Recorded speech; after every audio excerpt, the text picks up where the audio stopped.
expectation is that he's going to be leading industrial India. So I think that's a challenge in front of you and your ministry. I think there are a couple of good things emerging as a result of all the frenetic activity that is going on, all of which is in the right direction, and I think you are truly putting India on the map. Now at this stage, I had an option of actually asking the panelists some leading questions, but I'm not going to do that, and we will allow some questions to come from the floor, after which I will ask my colleague Balaji to make his concluding remarks. I do understand that we cannot prolong this session because we are going to interfere with lunch and the rest of the schedule. And I have some written questions as well, which I will also ask the panelists. But first to the floor, if you can just introduce yourself very briefly and state whether it is a question or a comment and who you want to address the question to, then we can have a few questions from the floor in the next few minutes. Yes, the gentleman in front. My name is Dr. J.S. Juneja. You see, you touched very quickly on tier 2, tier 3 by SMEs. And Mr. Narendra elaborated on the role of SMEs, particularly in the Make in India program. But I think Make in India program has evaded completely, not touched much about SMEs, which is a crucial component of the growth of manufacturing in the country. Two things are happening. Number one, there are no new manufacturing SMEs are coming up now today. Very few, because I traveled in the last 2 months all over the country. And second thing is, many present SME manufacturers are getting into trading instead of doing the manufacturing. You have to address these issues. Thank you. You want to take that, Mr. Chaturvedi? This is the... Yeah. Yeah. Maybe we'll just we'll just take a few questions and then we will answer. Yes, the gentleman standing. Yes, please. My name is K.K. Muthu. I had the pleasure to spend little time with members of Faridabad Industries Association and some people at Ludhiana. Now, what I realized is that the SME sector, number one, the improvement initiatives are close to nil. So therefore, something has to be done. Otherwise, we cannot have Make in India a reality if we forget the bottom part of the pyramid. Second, which is more alarming, and I hope I'm wrong, and that's my perception. And all these people were the owners and chief executives. Most of them are unwilling to professionalize. And that's what Dr. Juneja said. They're moving into trading and so on. If this is the scene, it's not going to be a very good scene for us. Thank you for your comment. The lady there, I think we've stirred up the MSME's hornet's nest here this morning. Yeah, please. I'm Avis Sabawala, Vice President of Baroda Management Association, and I've also headed the Vadodara Chamber of Commerce and Industry, which is primarily a chamber of commerce of MSMEs. First of all, very well covered as far as the MSME and the Make in India concept goes. Just a few thoughts from me. One of the areas which is really very, very critical today for survival is finance and credit facilities for the MSMEs and for industry. And today we are extremely uncompetitive in the world because of our high interest rates. No doubt there's some good news on the horizon, but today if we are comparing ourselves with the world, we are still have very high interest rates. The prime lending rate which is there is applicable for large industries and very well established industries. So it's very important that credit facilities should be given to MSMEs at lower interest rate. The other point is that though there is a facility for not asking for collaterals up to a certain extent of loans, unfortunately banks are still asking for that, and I think the government of India should look into that. My other point also is as far as the labor policies go, that it's good news, no doubt, that there will be some consolidation. But there also needs to be a focus more on productivity and merit-based returns and merit-based promotion schemes so that employees with the right kind of output productivity actually benefit. And some provision also made for some kind of exit policy. I think that is what will spur employment. If you have modern day labor laws, there will be more incentive for people to actually hire more people. So you will actually give a fillip to employment. These were just two Yeah. thoughts from me. Those thoughts are welcome. I'm just going to, before I come to Mr. Bali to give some response, there's another question from the floor about the abolition of subsidies against transportation and other tariffs will reduce the industrial growth of poor states like Assam. What is the view of the central government? There is another question from the floor is to Mr. Chaturvedi, which is looking to low-cost domestic demand and price-sensitive customer behavior, how our manufacturing can grow steadily with Make in India approach and focus on more on foreign demand, which is essentially, I think, more of exports, a focus on growth of exports. The last one that I'll take from the floor is again addressed to the Joint Secretary. If we consider India as a very large company, all entrepreneurs doing their business here are contributing to the growth of this country. If this is true, all such entrepreneurs should be considered as customers or business associates of the government. The question is, does our government recognize this contribution of entrepreneurs and consider them their customers? If yes, is there any need of a CRM for realizing India's manufacturing potential so that Make in India dream of ours can come true? So if there are any other comments from the floor, maybe from some of our guests who have come from China and Pakistan, we will consolidate. Before we lose the track of the question. Yeah, I think there's been quite a few comments. Maybe we can start with Mr. Bali and then a lot of questions to Joint Secretary. So after that, Mr. Chaturvedi. Okay, let me try to answer your question on MSME, and I think it's a very valid question. The sector has been languishing for several years, there is no doubt about it. But let's understand that this is the most important part of the ecosystem of manufacturing. About 45% of manufacturing comes from MSMEs. And more than 80% of employment in manufacturing comes from SMEs. So this sector cannot be ignored. And the very basic genesis of Make in India says that we have to capture more value inside India. So which MSMEs are the ones who provide all the inputs to larger companies, to companies like us. So they have to go on. So there's no doubt. So as an industry association, we have taken this point with the government. And one of the suggestions is in terms of credit, that a percentage of your receivables of MSMEs be treated as priority sector lending, which means you will have better access to capital. Other is the catchment areas. The catchment areas of MSMEs have to increase. The third is mentor-mentee relationship between a large company and a set of MSMEs. I think a number of initiatives are going to be taken. You can be rest assured. But it's a long journey. I think we will have to be patient. It is not going to happen overnight. It's a transformation. Mr. Chaturvedi. Thank you. As far as the SME sector is concerned, it's a thrust area of Make in India, and it constitutes vital and increasing components in India's output, employment, and exports. The international trade today is dominated by participation favored towards global and regional value chain and is extremely sensitive towards quality of products.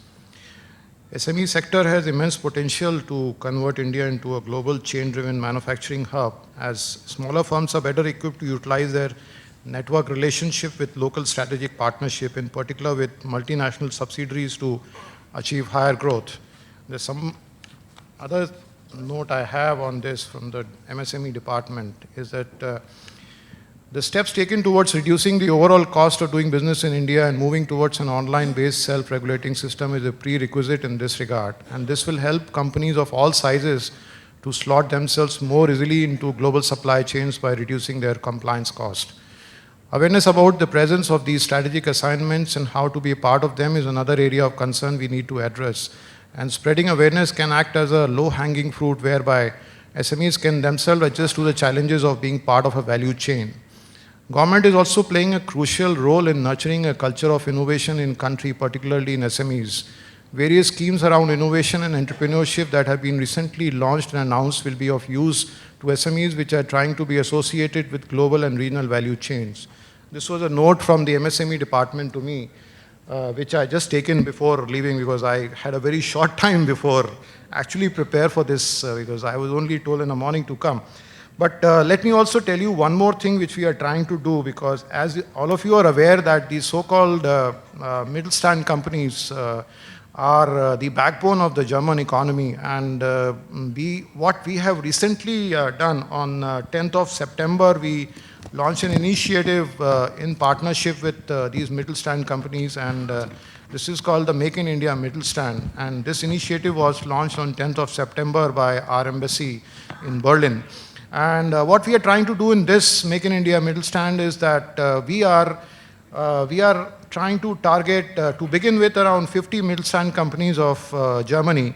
And we have identified number of partners of Make in India Mittelstand in terms of legal partner, tax partner, consultancy partner, technology partners, incubation partners. So there are a number of partners with whom we have signed a MOU, both in Germany and in India, and who are going to be assisting these Mittelstand companies to make investments. So we are now engaging them to come over to India, and we are also trying to do this matchmaking and mapping. So therefore, we are also in the process of identifying, with the help of Invest India and with the help of these partners, the so-called the potential so-called the Mittelstand companies of India, which is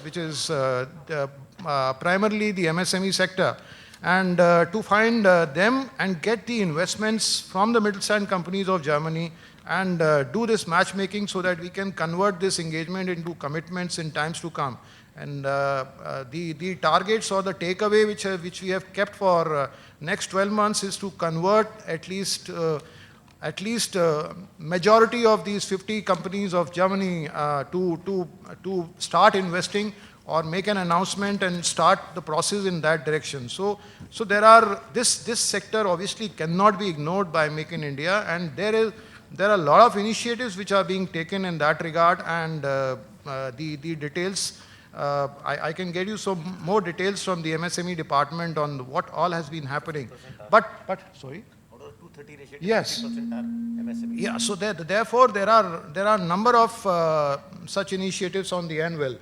And obviously the entrepreneurs or the so-called, now we are calling them as startups, and how we can convert these startups into the real success stories. We are in month of December, we are going to launch this Startup India, which was announced by the Prime Minister in his Independence Day speech.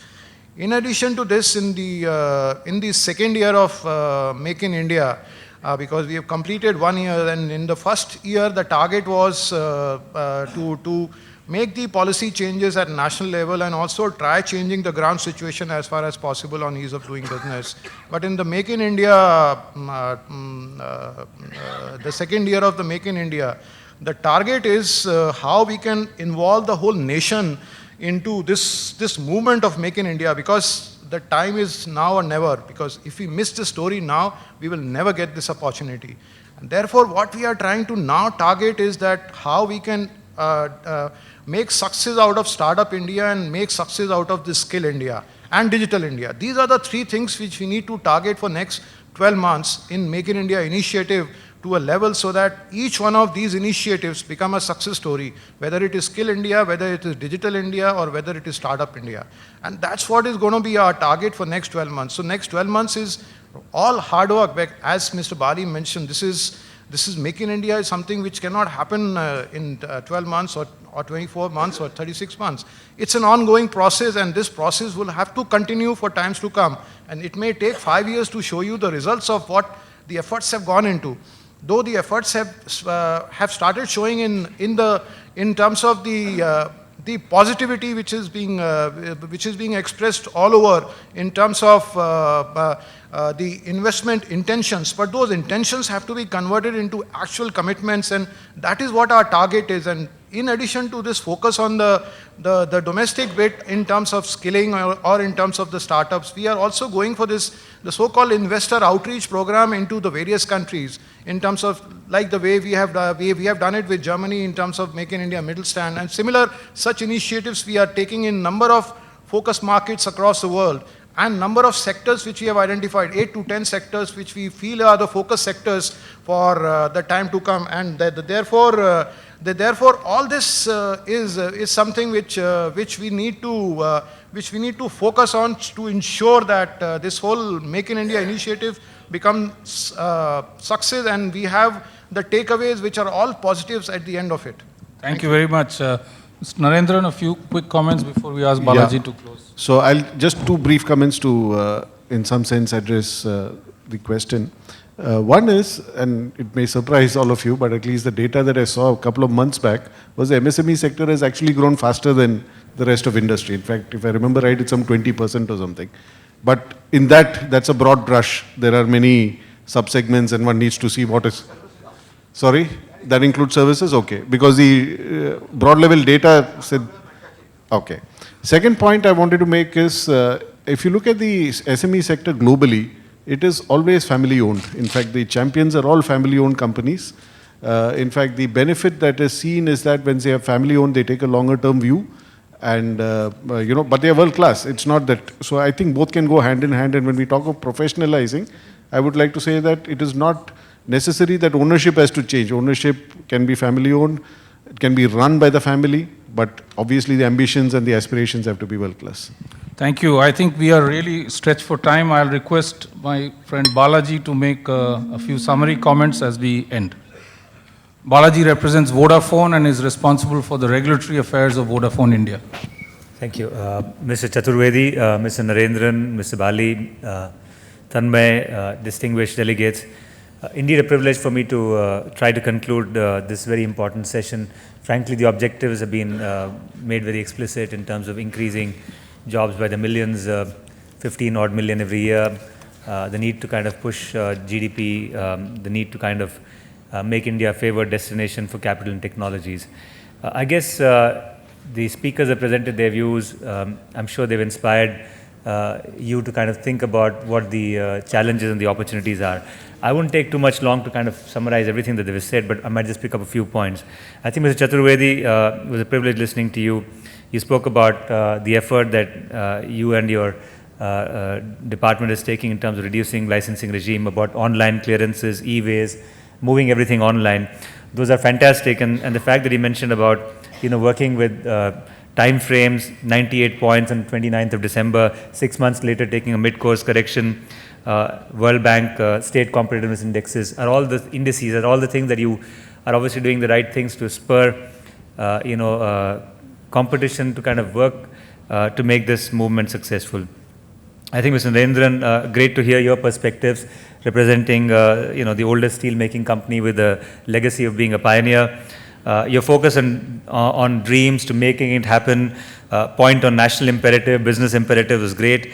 Ease of doing business, cost of doing business you spoke about, trade versus investment, developing ecosystems, leveraging ICT, all very relevant. Mr. Bali, you spoke about your global perspectives as a global company manufacturing in India, skilling, the compelling purpose, building trust and collaboration, value capture, all of them are very, very relevant.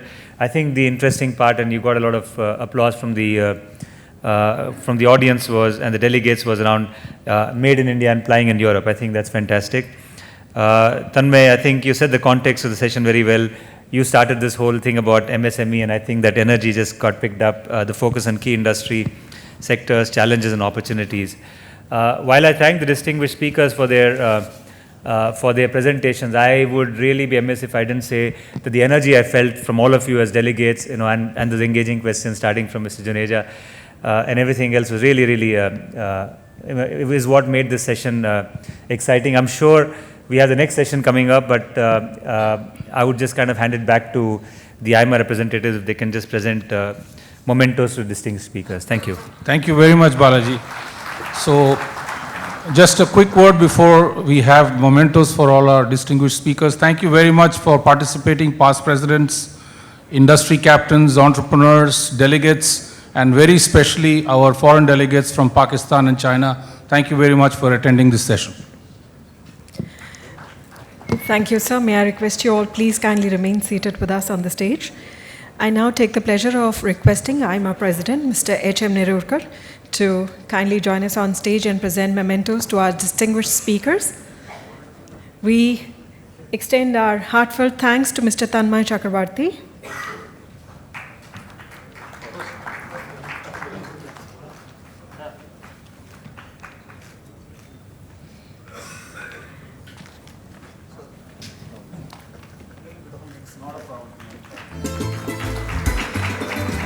Thanks to Mr. T.V. Narendran.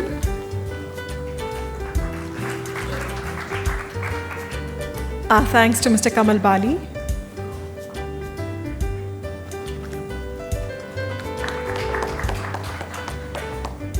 Sincere thanks to Mr. P. Balaji.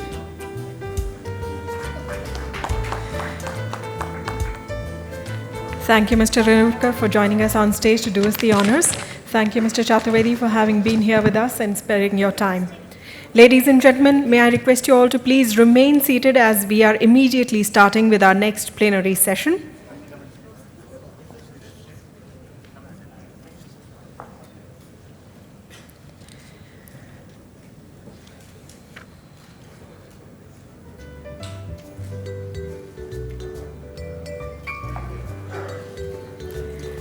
Thank you all. Ladies and gentlemen, may I remind you once again that we are conducting a poll during the sessions. We request you to download the IMA mobile app to participate in live polling during the NMC. We are delighted that we have with us today Mr. Santosh Desai,